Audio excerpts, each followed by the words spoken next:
live from 2 on your side. This is Channel 2 News at Noon. We begin at noon with breaking news overseas. A search is now underway after a two-seater F-15 jet went down over Iran. That's according to U.S. officials. The rescue mission, which includes special operations personnel recovery teams, follows hours of reporting by Iranian state media of a downed U.S. fighter jet. Iran's media published photos alongside claims from the Islamic Revolutionary Guard Corps that it had shot down the aircraft. The White House says President Donald Trump has been briefed about the situation. This is a breaking story, and as we learn new developments, we'll bring them to you here on WGRZ Plus, online, and beginning first at 4.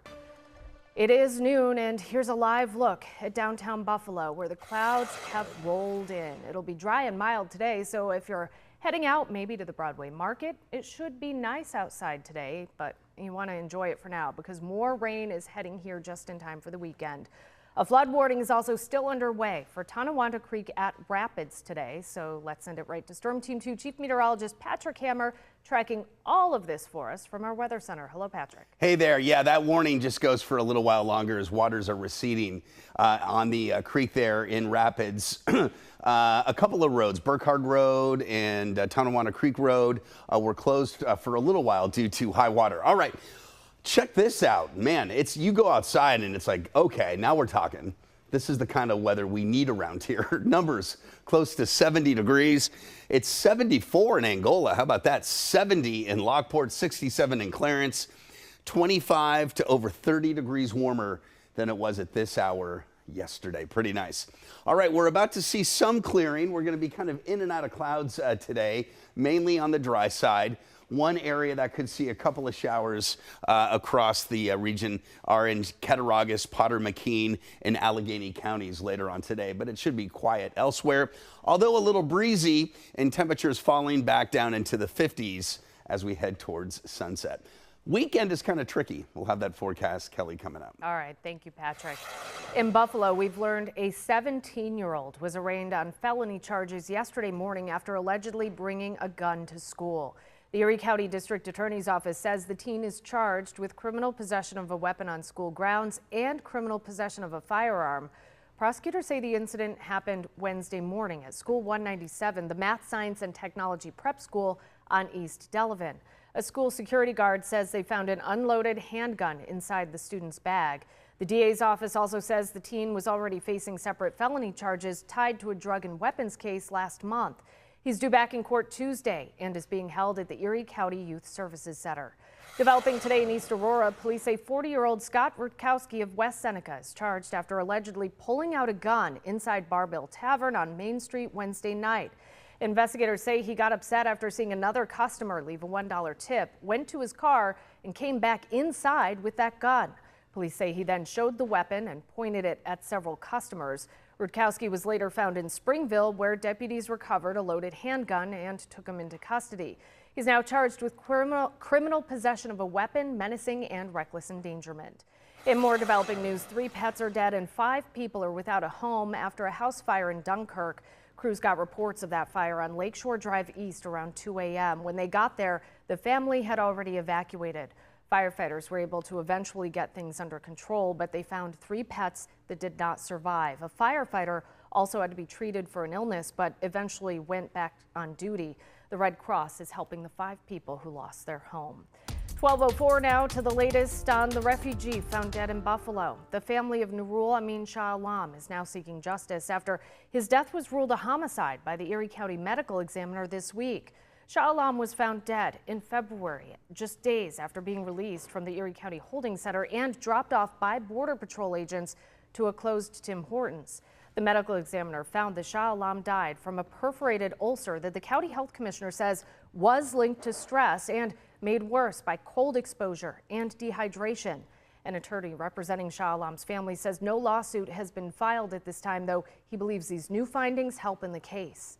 The report is interesting in the sense that it is comprehensive. So you have the objective physical findings and you have the medical determinations and the diagnoses, but you also have a narrative that's contained within this report that demonstrates that the circumstances that led to his death were such that should not have happened. He should not have been put into a hostile environment from which it was unlikely he could ever extricate himself.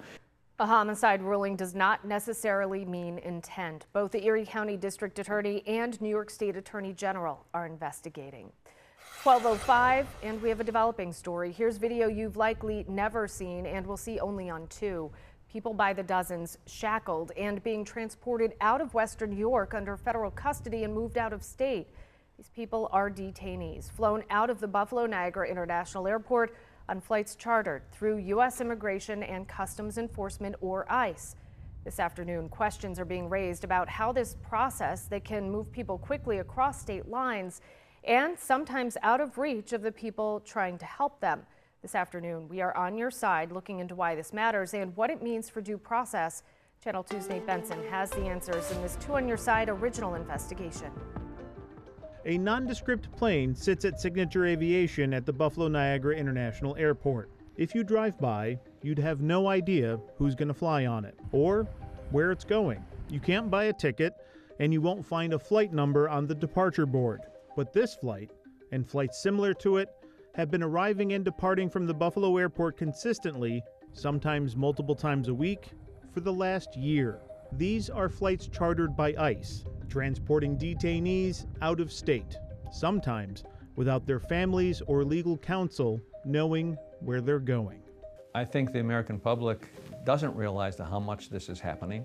Here's the publicly available data we've been able to pull together. Since January 2025, there have been 226 suspected ICE charter flights in and out of Buffalo as of March 21st. Why do we say suspected?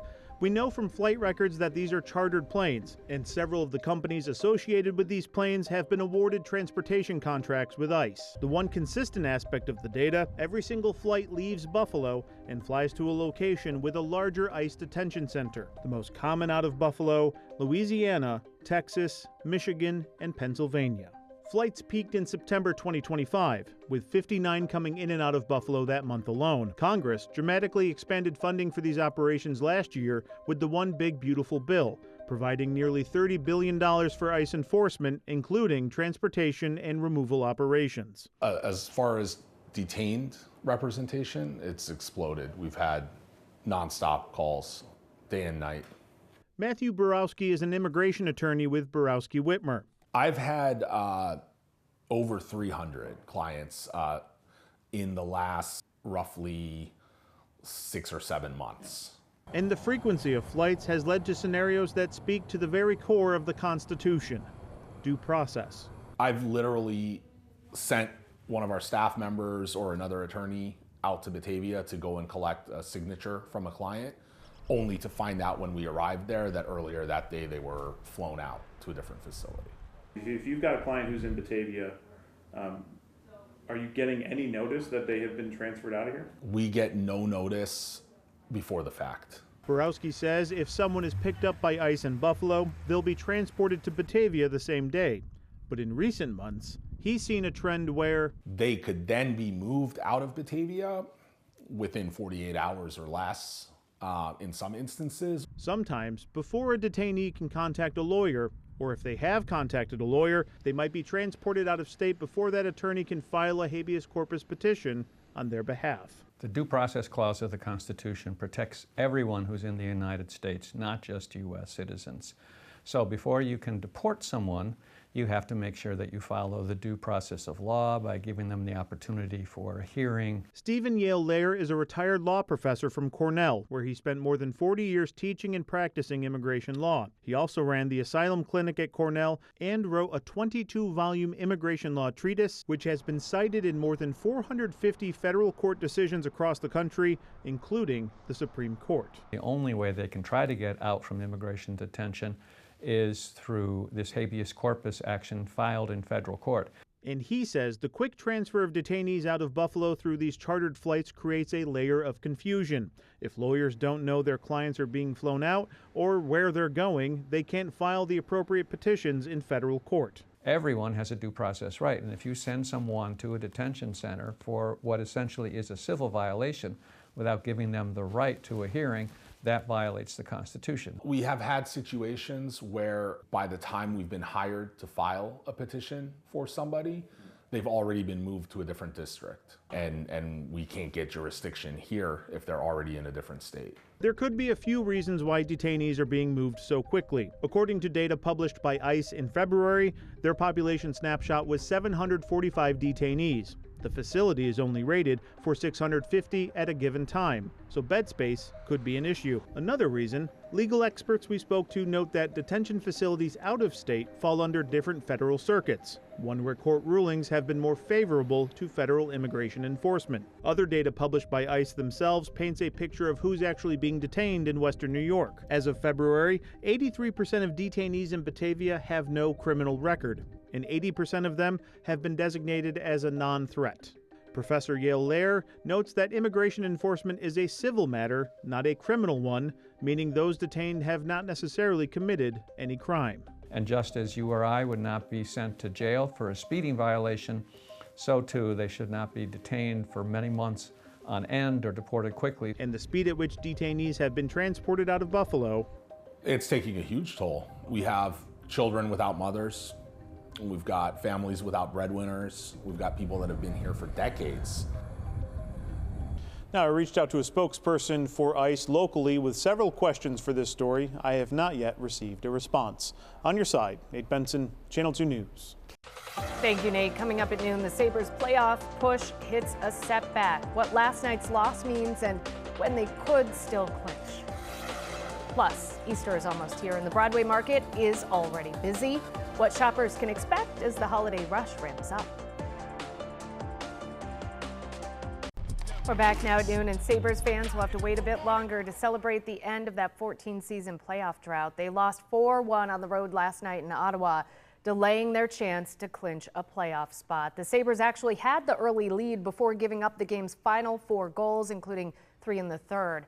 They'll get another shot, though. The Sabres can clinch with a win in their next game against the Capitals in Washington on Saturday night. And here's a look at the Eastern Conference standings. Carolina picked up a win last night and has now clinched a playoff spot, moving 2 points ahead of the Sabres.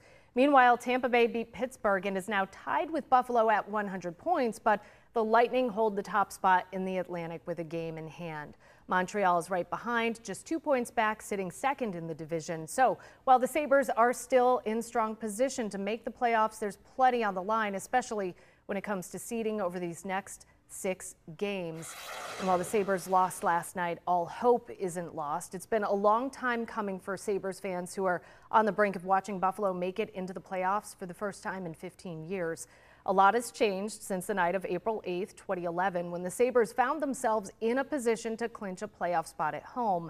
And it was a special night with the Sabres celebrating their 40th anniversary that season and inviting 80 former players.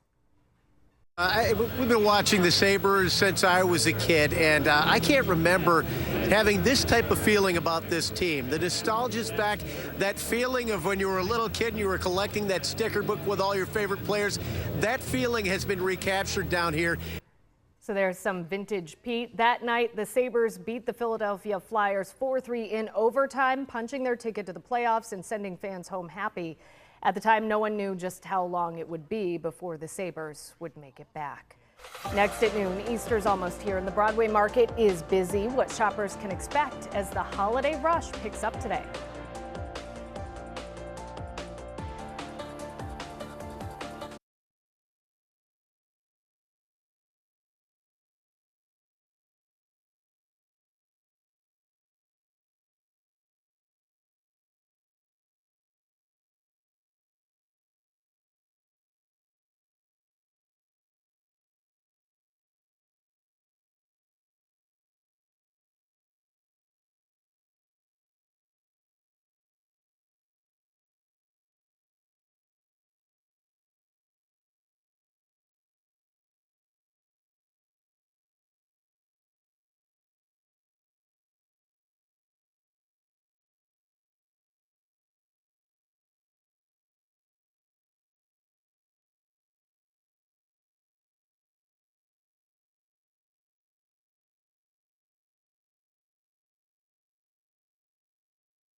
We're back now at noon, and Easter is almost here, so that means more crowds are heading to the Broadway Market. Whether it's for holiday essentials or tradition, Good Friday is usually one of the busiest days there, especially in the afternoon. Our Kevin O'Neill is there with a look at the rush. Well, I had a lot of fun here. Good afternoon. I was here this morning just messing around with people. We like to play a game called What's in Your Bag, Lady, just randomly looking in people's bags and giving them a prize if they have the secret item. But the secret items we had were some of the, I guess, iconic products that you could buy here in the Broadway Market. We had the butter lambs, we had the sausages, horseradish. It's all here as usual. How you doing, sir? Nice to see you. Thank you for your service. You're welcome. Appreciate Thank it. you. Why are you here? Tradition.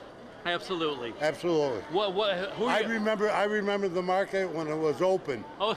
And it was all the way back, and they used to sell the chickens and the pigs in the back. Who are you here with? Oh, it's my wife, Kay. Nice to meet you. How you doing? He's No, been never. trying to lose me. He was here with a different girl yesterday. He doesn't want to say. No, I'm just kidding. What are you going to buy? What's on your must-buy list? I'm trying to keep up with him. Oh, so there you go. There you go. He's a veteran. Right. Thank you, sir, very much. So again, it's all about really tradition here for many people, multi-generations. You just remember they were selling livestock here. You know, for me, I didn't come here as a kid growing up in South Buffalo, but as an adult, I've certainly brought my children here. Some of the items you'll find, again, I'm sorry, I'm just improvising here on the way. You see the Pussy Willows and other items in the bag. Let's bother people right now. Hi, can we see what's in your bag, lady? Oh, sure. Sure, fantastic. What are some must-have items here? Wine. Wine? Wine. We have wine. Well, come to your house for the holiday. We have butter lambs. Oh, there they are. Yep. We have horseradish. Somewhere. Here too. What does this mean to you coming here on Good Friday? Well, it's a tradition me and my mom have been doing for years. Oh, fantastic. So, Yeah. and the tradition lives on. Oh, yeah, it How long have you been coming here? Forever. Oh, come on now. Come on now. At least 60 years. 60 years? Yeah. You can't. You're only 49. Oh, thank you. Sure. Again, $9.99 Broadway, and since 1888, fun numbers to remember. The Broadway Market, a Buffalo tradition. Open today, Good Friday, until 7. Tomorrow, 7 to 5. Closed for Easter. And Diggest Day, 8 to 5.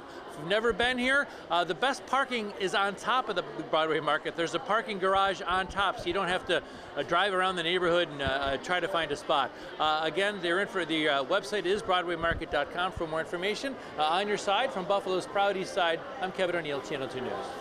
Thank you, Kevin. Some good parking tips from Kevin. Yeah, and so by the way, Kevin was there this morning, live on Daybreak, and he interviews these two ladies who claim they don't know each other, yet they look strikingly similar. And so Melissa, Pete, and I are going, how did these two ladies not know each other? Right. Well, little did we know they were in on it. They were twins.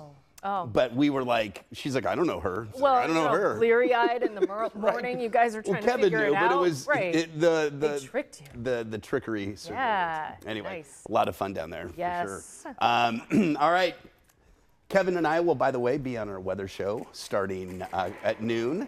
No, excuse me, 12:30. There he is, making a pre-show appearance. All right, we do have some weather to talk about this next couple of days. Tomorrow, mild like today, close to 70, 71 tomorrow. A chance of a thunder shower in the afternoon, a better chance in the evening and Saturday night, leading to cooler numbers on Sunday. And some rain in the early morning, and then it should push off to the east. We are going to be in and out of clouds during the day today. In fact, there is some clearing just off Lake Erie that will be moving into western New York, but then the clouds will kind of come back from time to time. A couple of showers or a thunderstorm. Jamestown to Randolph towards Salamanca, Little Valley could see a quick shower today. Those will race off towards Bradford and Olean, I should say. Elsewhere, just in and out of clouds and fairly quiet, it looks like. So we'll go through that again. There you can see some of those showers. Now we take you into Saturday. Saturday morning, waking up tomorrow with clouds, and there will be a few light showers around 8, 9 o'clock. Those will leave. We'll be left with a partly sunny sky and mild. Temperatures getting into the low 70s. A couple of thunder showers are possible as the front approaches, but the best chance of rain will come Saturday evening, Saturday night. Some of the rain could be heavy at times. And notice this is now Easter morning at 5:36. Notice how the main rain has pushed east. It's been showing this for a while now. leading to cooler numbers, but a lot of dry time on Easter Sunday. But in the afternoon, a couple of showers may pop up in the cool air with temperatures only in the 40s. And yes, to start next week, spring break, there's likely to be a little snow on Monday and Tuesday. So here we go. This afternoon, in and out of clouds, a spot shower tomorrow morning, a better chance of showers really tomorrow late afternoon, evening. Easter morning, 40s. Easter afternoon, dry, low 40s. And then next week, it is cool. Upper 30s to around 40 on Monday, 30s on Tuesday with some snow showers, dry weather on Wednesday, a few showers, and back to 60, Kelly, later on Thursday. All right, thank you, Patrick. There is more to come at noon, but first, here's a look at what's coming up today, first at 4. It's Friday, so we're going out to eat, and we're visiting another local spot. This week, Lauren Hall is taking us to a Buffalo staple that's been serving up barbecue in Allentown for almost 3 decades. Fat Bob's Smokehouse on Virginia Place is celebrating a big renovation to its bar area, and you'll see the results today at 4. Finally at noon, spring is in the air, and so is the Buffalo Spring Market at the Richardson Olmsted campus for one final weekend. Dozens of local vendors will be there. You and your family can enjoy an Easter egg hunt or a meet and greet with the Easter Bunny. The market will be open today until 5, and then it's open again tomorrow from 11 a.m. until 5 p.m. Admission is free, so if you have shopping left to do, good place to check out. And it's outside, and it's finally warm out. Finally, yeah, it feels, you'll notice it. I mean, today is crazy in terms of, we haven't had many warm days, so we're getting one today. Tomorrow, a little soggy, not necessarily rain falling, but a soggy Easter. Yeah. Lots of gardens and lawns, a little squishy. We'll see you back here first at 4. Have a great day.